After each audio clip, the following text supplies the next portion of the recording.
Hi, it's Billy Staples with Kids with a Dream, and today we are just outside of Baltimore, Maryland, April 2021, with longtime starting pitcher with Major League Baseball and the Baltimore Orioles, Scott McGregor. Scott, it was a good drive, and it's good to be with you today. Oh, it's great. It's fun.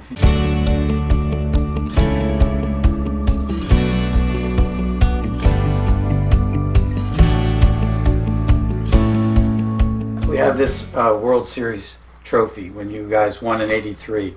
So the obvious answer when I ask this question could be a reflection on '83. But when you're over 60 and you look at a career, it's playing in high school, playing in the minors, playing in the majors, and playing in an all-star game, playing in a World Series, and then coaching. So if I force you to pick, what's the rewarding experience when you reflect back? That's a lot of years. They'll always say when you hit 90 or 100 years old, what's the secret? Yeah. And then, they say some of the funniest answers because you got to be that old. Yeah. Well, now you're here reflecting back on all those years. Your answer could change literally from week to week or month to month. But what is the rewarding experience of that lifetime in sport?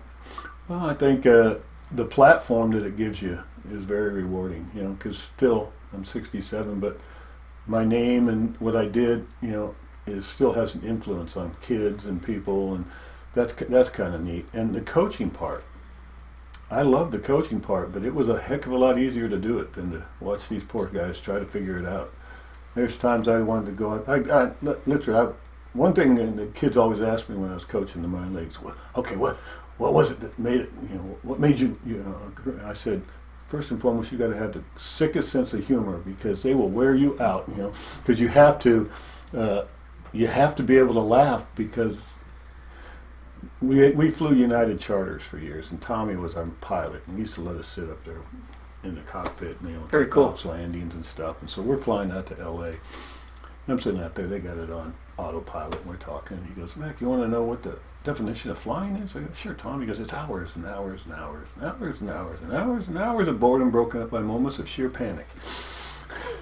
And I used to tell the kids, I said, that's why you got to laugh, because when you get out there on the mound, it's your life, it's everything. Can be bases loaded, no outs. What are you going to do? Can you handle it? Can you still laugh? Can you still relax? And it was so much easier to do that.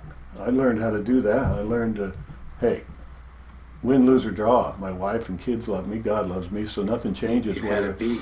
So let's just go have fun. And I always tell them that to this day. Even when I was in spring training, I would go and go have fun. And so it's when it's not fun, you should stop playing. But coaching is so rewarding. Johnny Means is. I was in his corner for years when nobody else was in his corner. Okay. And to see him doing what he's done, and then I had Nick Markakis, and Did you have Nick Markakis? Yeah, he in Frederick. He was up there with us in Frederick, and and he just retired. And I texted him. I said, "Hey, I was just glad to be a small part of your incredible career." But he is great, and it's really rewarding to pour into these guys. And I went down to spring training this year and saw a game and got down to the bullpen, and they all said, "Oh, we miss you so much." It's great, man. That's pretty special. That means a lot. Because I'm not analytic, but they know I would tell them all the stuff. They would. Eshelman was trying to make. I think it was Eshelman had a great spring last year, and then his last outing just got crushed. Okay. Gave up like 8 runs. So the next day, all the pitchers before stretch are standing there in their little corner, and I go up to Ash and go, "Hey, man, nice game yesterday. That was outstanding." And the guys go, "You can't say that."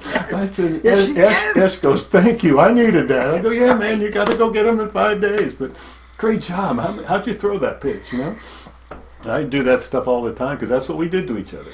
With minor league coaching, it's my one question I had down here. So you said Markakis, but pick 2 or 3 that after whether it was the first time you saw him or you had him for a week or a month, you went, yeah. They're the light up. They're the ones that the minor leagues is all about. Who did you have that you went, well, this guy's only going to be Jim here for Johnson. Okay. Jimmy was pretty obvious that he was going to have fun. Adam Lowen, before he broke his elbow all up and Okay. chipped his elbow. Nicky was head over heels. He was just. Matter of fact, we were in Frederick, and it was halfway through the season. He ended up going up to Double-A at the end. And I'd watch him New Year, so we're sitting during the game. He's sitting next to me. I go, Nicky, you got it. Because we talked about it. I said, you got it. What are you saying? I go, you're going to be in the big leagues next year. He goes, what?